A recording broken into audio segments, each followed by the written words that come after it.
Here. So the topic today is professional e-portfolios. So we talk a lot about using digital portfolios for students to display evidence of learning and showcase their learning and things like that. But we're also getting into talking about why you as a professional would set up an e-portfolio. And so Sally's going to be showing one aspect of what is happening there at their school, and then also I'll show an example of what I've sort of gotten started here. Okay, so the purpose of my e-portfolio is really instead of using a paper resume, I'm kind of keeping a journey of what I do as a professional using rich media and video and images, and I can use that for any future employment opportunities that might come up. And it's just good to keep a record rather than just a paper record of your work history, but also keeping a bit more of a dynamic journey. So I'll go ahead and show what I've got so far here. Okay, so I just set this up to begin sort of using it as a bit of a portfolio to kind of throw evidences of what I do in my job and my position as I go along. And then if I look to future employment, I always have this here ready to go. So it's really good for teachers to keep all kinds of evidence, pictures of things they've done in their classroom, photos, videos, workshops that you've gone to, trainings that you've given and trainings that you've attended, things like that. So you can see down the left, I made this in Google Sites, which is quite easy to use. And it is cloud-based. And also the one thing to think about, though, is that to work on it, you do need to have internet access. So down the side, I just have introduction, a resume, work history, contact details, really focusing on what you're doing in your current role. Any special projects that you worked on, I've got technology camp there. The idea profile has to do with my group fitness certification, so that's just showing other aspects of what I do in my life. You can have an images folder, trainings delivered, trainings attended, references, and maybe any special accomplishments that you have as a teacher as well. And so that's how I've set mine up. And there's, of course, all sorts of links and titles that you can use for each page. It's really up to you what you want to highlight and the purpose and who your audience is and things like that. So those are all things to think about when you set up your e-portfolios. One thing I have read is to try to not have too much scrolling. And so I noticed on this page here, I really want to revamp this one because it's quite a scroll from top to bottom. Yeah. So it's nice to put images in that sort of highlight what type of work you're doing with captions and things like that. Contact details. And this is a special project we worked on here in Nightcliff, a technology camp. So there's a video that's embedded into the page. So in Google Sites, you can embed any videos, maybe things that your students have done in class, or videos of you leading trainings, or videos even of you teaching your class, things like that an employer might want to see, or that you want to keep as a digital artifact of your skills and abilities or accomplishments. So is this a web-based thing? Yes, so this is Google Sites. Right. It's free. I've never run out of space. I've never been told that my space is almost up, and I have several videos embedded and things like that. It is web-based. Obviously, you need to have internet access to work on it. And then what I do is when I look to future employers, I give them a link to this website, and I have it open, and then anybody can see it. Anybody with the link can see this website. Yeah, I really like this. You can make this quite dynamic, and you can also put in little tools and gadgets. You can do the map that has the dots that shows who in the world has visited your website. It's kind of fun to make it a bit interactive as well. You can put on here calendars. You can put events. Is this similar to a blog?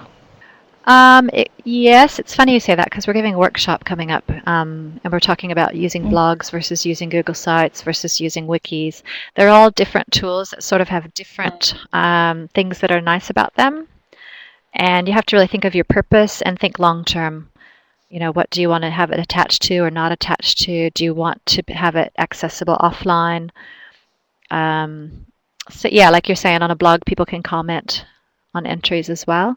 So here I've put links into recordings of webinars, I've put images, I've put videos. So it's a real sort of dynamic way of showcasing what you're all about, depending on who you're making it for as well. But it's a great skill to give your students too, that they can start keeping track of an e-portfolio of their skills and abilities and different characteristics and things about their life. And it's always a work in progress. You're always adding things and deleting things and making it better. And you can even have a couple of different versions of your ePortfolio depending on who you want your audience to be for each version. Mine, I have a couple pages I'm not happy with. Something like this is not good. You really don't want it to look like that. So as No. an example of what you don't want. This is my little rough. Good to include. This is my rough draft of. This is a page that I want to work on and make a lot better.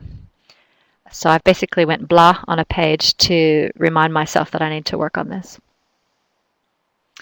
And also always putting in what skills have you acquired through your years of teaching, what workshops. We're constantly going to workshops and training, so keeping track of those. And again, you wouldn't want it to look like this. You would probably want some sort of image, and then under each image talk about what you learned, not just the title of the workshop or the training, but what skills did you walk away with, what did you gain, what have you implemented in your classroom, that sort of thing. Okay, are there any other questions before I hand it over to Sally?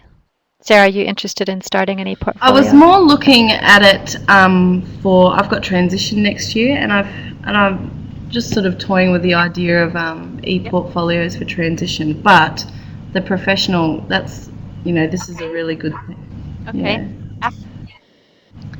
Yeah. I would not use anything like Google Sites for that. I would use PowerPoint and something that kids could work on maybe offline. I have a really good example of a school in Victoria that uses PowerPoint. I can show you that, and I'll send you the link, or I can actually send you the PowerPoint. It's great because it has links within the PowerPoint where the kids record their goals for the semester, and they reflect on their learning. And again, you can embed video. You could embed video of the student jump roping, or embed video of the student explaining how they created a piece of artwork or something like that. So it can still be a really dynamic thing, even though PowerPoint, on the surface, it seems like quite a flat product, but you can do a lot with it. So we can talk more about that later. So I'll go ahead and stop sharing my screen, and I'm going to turn it over to Sally. And Sally, you can share now. But basically, for you both, we were the only school in the Territory invited last year to participate in the Microsoft Partners in Learning project. There are 20 schools from all around Australia, and basically Microsoft sponsor the same team of 3 people from your school to go for 3 conferences over the year. During that year, you're expected to use Microsoft tools and software and develop a project. We decided, there were 3 of us went from here, Lisa Hirschhausen, my AP, and Leslie Collins, one of our Holt teachers, and we decided not to do something whiz-bang with a technology tool, but to really work hard on changing a culture of high performance for teachers. So one of the ways that we sort of do that was to use OneNote, which is the name of a software package just like Word or PowerPoint or Excel. OneNote is another software package that you can use, and it's a little bit like a filing system. I'll show you in a minute. This is the PowerPoint that we presented last week in Perth at the final conference. If we had a big audience, as I said, I would show it. I'm not going to show it all to you. I just want to quickly show you a little bit of it. This is the research, of course, that says that teachers make a difference, 30% of a difference, if their performance is good. Then this was the shell of the PowerPoint that Microsoft asked us to use. That's some of the things that are happening in our school right now in terms of technology. Then this is the part that I was going to really talk people through. November 2011, we're accepted. March, we decided on our project proposal, which would be about improved teacher performance.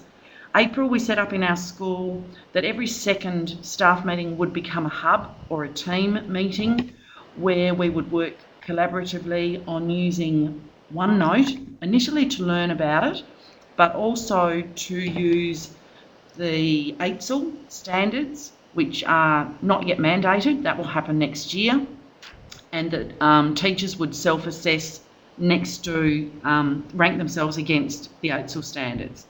That one of our teachers developed this little scoring sheet, which is sensational because it sort of summarises it on a page. Our probationers loved it because they had to do it anyway to get registration. Our CT5 to CT6 people loved it because they had to produce evidence. The rest didn't love it and were actually quite cranky with me that I was making them do something. Yeah, every time I brought something like this up in a school, people would bite my head off. Yes, I can well understand that. But you know what?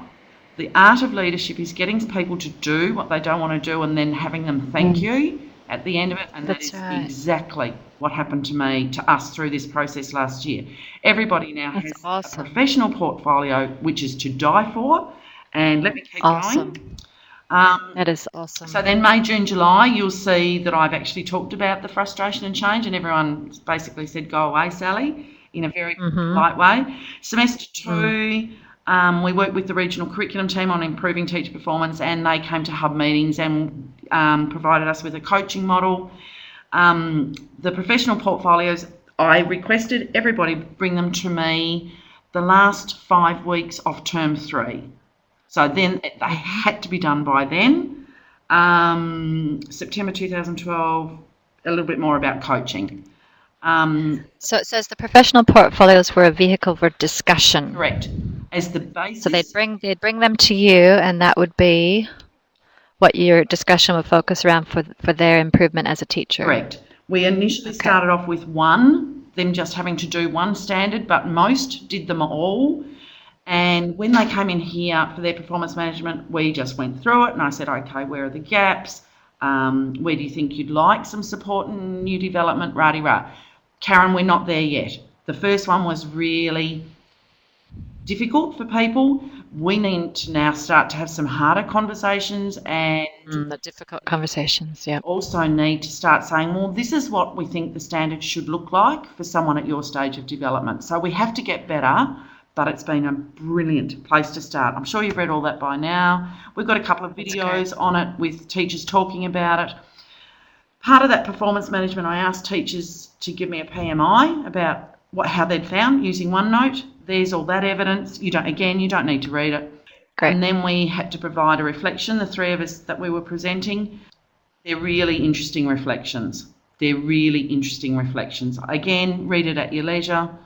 Sustainability, very high on our list. I want it to be part of our culture, and I'm sure it has become and will continue to be.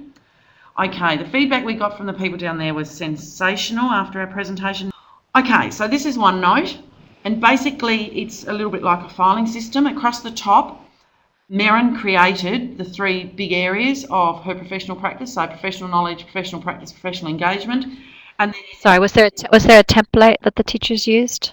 Or does everyone start from scratch? No, we started from scratch. With hindsight, it might have been good to give them a little bit more scaffolding. But again, with hindsight, I think it was good that they had to struggle because they had to learn themselves and they had to work it out themselves. So as we would challenge our student learners, I think they were challenged as learners as well. Right. So you can rename all these tabs up here. You can just add tabs. You would get to see. So, then I would name that. She just set it out really simply. So she put all the standards down the right-hand side, and then in each, she has added her evidence. When you're using OneNote, you can insert. My cursor's on insert now. Yep. So you can attach files. You can have a printout come into your main document. You can audio yourself. You can take a video. Great. The good thing about OneNote is that it can be shared 3 different ways. Just for your own audience. Secondly, for your collaborative team, but it can also be stored in the cloud. That's where we had technical troubles, and I still think that schools aren't quite ready to use this. How Merrin did, she's put photos in. Great, so it's not just all texty, Great. I know that a lot of our teachers got really good at setting it out. Oh, good. And you can customise pages, you can add them, you can link things. So this is just great for them, as if and when they move on too, they've got all of this evidence of their practice. You can put links hyperlink to the web, and listen, I might be sounding like I know what I'm talking about. I'm a complete klutz. It is so easy. I'll quickly show you mine, which is really different because I'm involved in different things. Right. So I haven't done a lot, but I've set it up. Here's a recording of somebody doing reading. Right. During the process of having to do this, teachers practice with kids. So kids, for example, have got videos of them reading, and then teachers have gone back and done running records. I mean, it has endless possibilities. If you get an email, for example, this is an email from Adair and Chatteron. It was about something with some work that we were doing. At the top of your emails, there's a link to OneNote. You can automatically insert emails into your OneNote as evidence, if you like. Ah. I mean, I think back to before, this digital age, I used to get all these, you'd get paper letters from parents saying, things that you're doing in class that were amazing or this or that. And I would keep them all in a file or a little folio, to evidence the types of things you're doing in your classroom. And now, now I'll be doing it all digitally. And why wouldn't you keep all of this evidence? Yeah. One of our teachers he's ex-Navy, and in the Navy have what's called a handy billy, where you put all your important reference material in. He's got a handy billy using OneNote. It's hysterical. Thank you so much for sharing, Sally, and I look forward to seeing where you go with this project. It's fantastic. Okay, everyone viewing this recording, I have uploaded the PowerPoint from Menendez Terrace. It contains a lot of excellent information regarding how Menendez Terrace is using their professional ePortfolios to improve teacher performance in their school, and the work they're doing with Microsoft Partners in Learning. So you just need to highlight it. When you want to download it, highlight it by clicking on it and then click on Save to My Computer, and it should go directly onto your computer for viewing. Great. Thank you for watching.